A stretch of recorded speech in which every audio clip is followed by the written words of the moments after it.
yan, ha? Di kayo nagyayaya.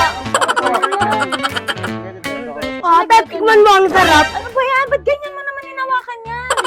Eh, hinawakan ko po talaga ng ganyan kasi po baka po maulog po ulit eh.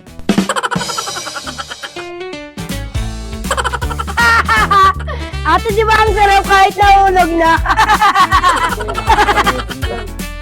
Teka, ang bango. Ang bango. Uy pre, ang bango mo ah.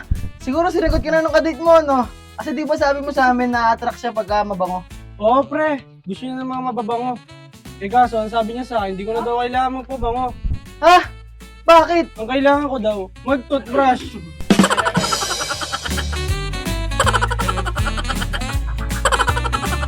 Uy pre, ayos yung score mo na last exam ah. Oo pre, dadalan kasi ako bago mag-exam.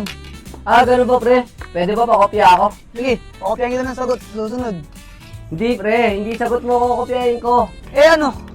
Yung dasal mo pre.